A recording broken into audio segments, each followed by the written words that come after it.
Peggy 18.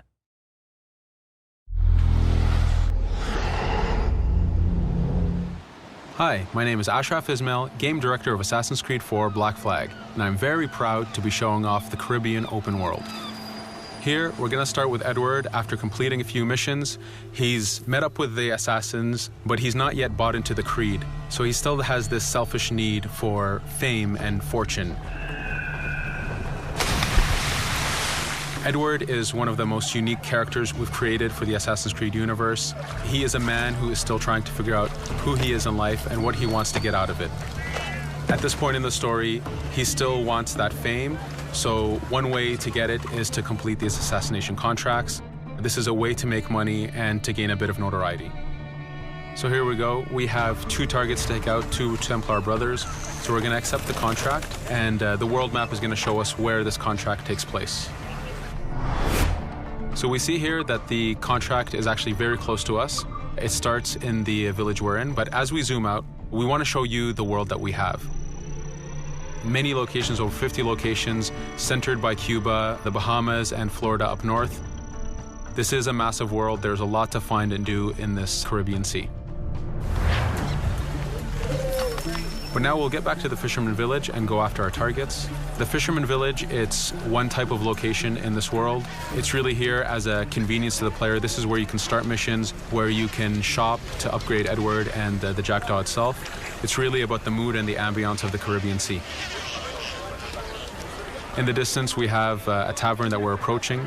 Taverns are places where you can hire crew, play mini games, drink if you wish. But for now, we're going to focus on the targets and take them out.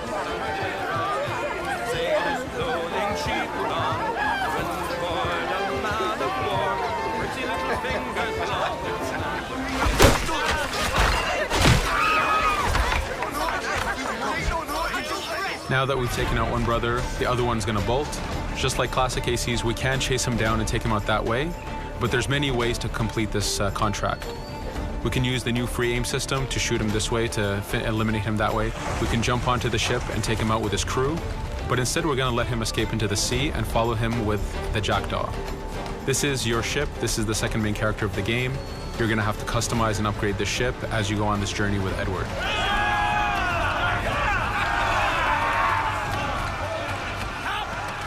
We've seamlessly gone from a ground chase right into a naval chase. We could destroy the ship and complete the contract that way, but instead, using the spyglass, we can see that he's carrying a lot of rum. Rum is important in the economy system. It's one way of making a lot of money if you sell it properly. So instead of destroying the ship, we're going to plunder that ship. Fire! Here you can see the upgrades that we've made into the naval combat. Using the front cannons, you can shoot chain shots to slow down the ship. Using the new round shot mechanic of trajectory aiming, you can aim for the hull and do a lot of damage this way. This specific enemy is what we call a frigate. Frigates are the type of ships that you need to destroy as fast as you can, because the longer the fight lasts, the more damage they're capable of doing. We have other enemy types like the Charger or the Man of War. The Man of War is a massive ship capable of carrying over 100 cannons. These are ships that you really need to upgrade to be able to face. But now that this frigate has been demasted, we can start the boarding. Boarding, it's very important. You are a pirate. This is how you gain cargo. This is how you take on ships. So here we can start the boarding from any orientation or angle we wish. The distance even matters. If you get too close, the 2 crews will just jump right into each other. If you start a bit further, you can jump in the water and go in for a sneak stealth attack. We have 2 objectives to accomplish for this boarding. We can take out the captain, and we need to take out some of his crew. So using the swivel gun, we will efficiently take out a lot of the crew. And now we'll go for the captain using Edward's navigation abilities. Here, again, using the new free aim system, we have a dangerous enemy on the other side taking out our crew. We can easily take him out with a headshot. So what we see here is that 2 ships have come together to create this 3D environment where, using your assassin abilities to navigate, to be stealthy, you can take the advantage and get the kill by surprise.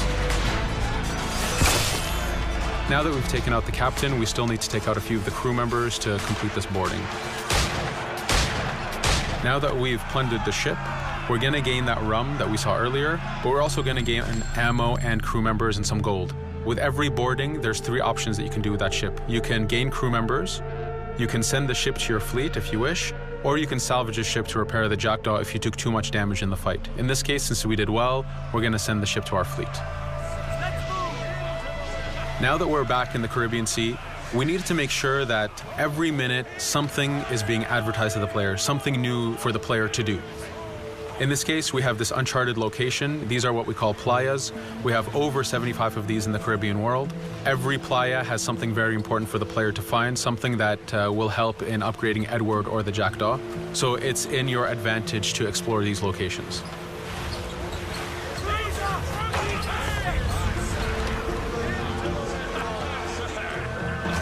Again, for us, seamlessness is very important. We needed to be able to explore this Caribbean world without having too much interruption in the action. So being able to just let go of the wheel anywhere we want, jump into the water, and swim over to that location.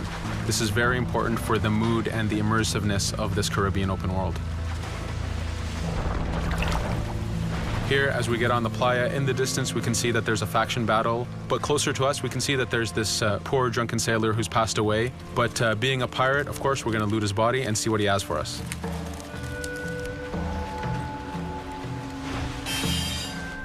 So we found a treasure map. This treasure map is asking us to go to an island called Misteriosa. Every time you find one of these, you know that you're going to find a treasure that is linked to the progression of the Jackdaw or Edward, so they are very valuable.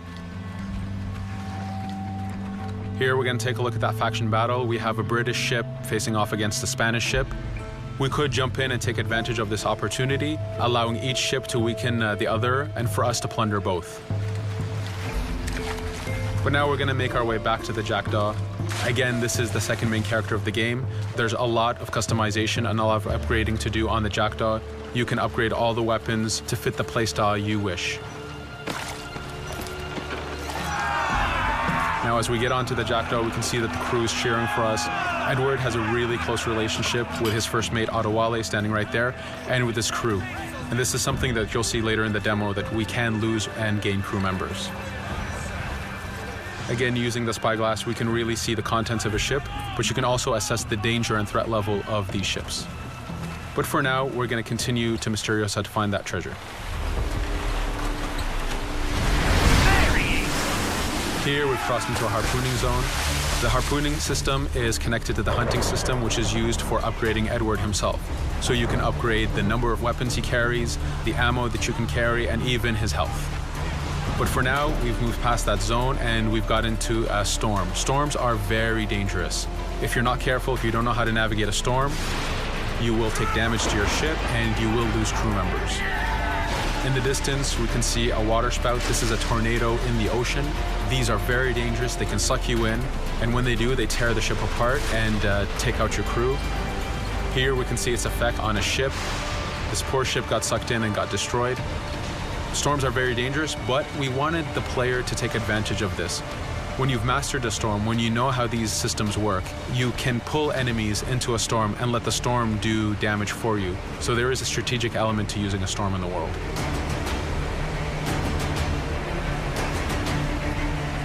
Here we can see that the storm is dying down a bit, but there's still this torrential downpour. It was very important for us to get the real mood of and atmosphere of the Caribbean in the weather cycles and in the daytime cycles.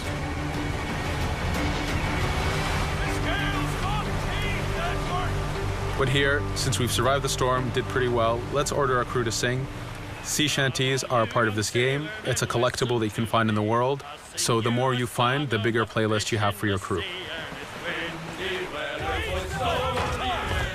But for now, we've made it to Misteriosa. So again, we're going to seamlessly get off our ship and explore this location.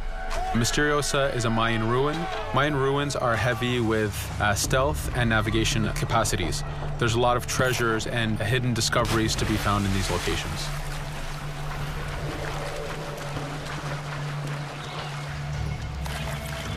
If we recall the treasure map, the treasure is hidden behind a temple. So just by quickly looking around, we can see that temple looks about right. So that's our objective. We'll head there. As we go this way, we can see there's a lot of guards on the beach. We could go in and fight them if we wish to, but to show off that this is a mini open world, we're going to try to find a different route to get to our objective. Here, we've seen a guard. We don't want to alert him, and we don't want to alert the guards on the beach, so we're going to use our stealth ability to take him out silently.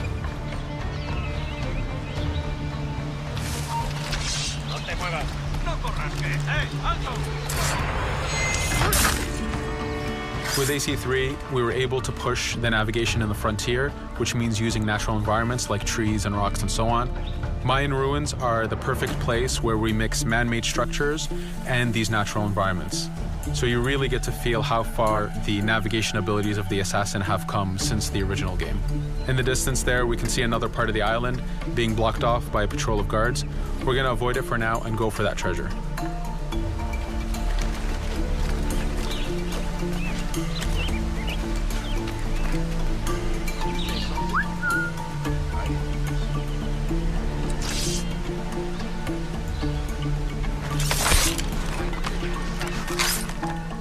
It's important for us to be able to give the players new tools, specifically for stealth. In this case, we have the blowpipe.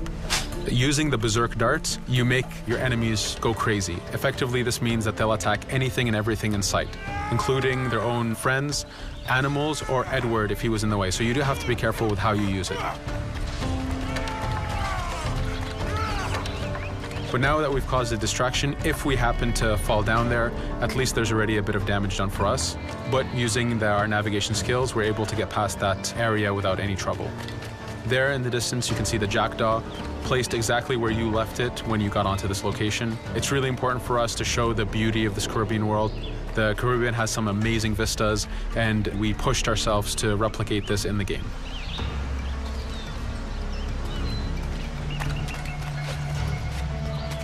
As we continue forward, we can see in the distance there's a couple prisoners that are taken hostage.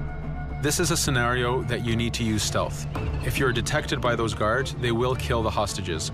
So in this case, it's to your advantage to use the environment to figure out how you can take out those guards without being detected. In this case, it's 2 guards, so it's not too hard.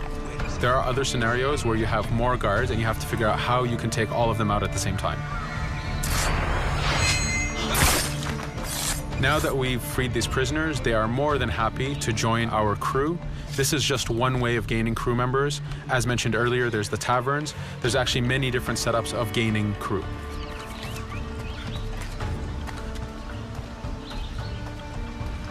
Here, we're going to go back to the treasure map.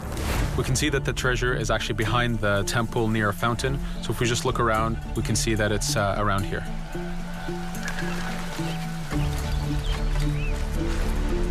Now that we've found the treasure, what we've actually found is a blueprint.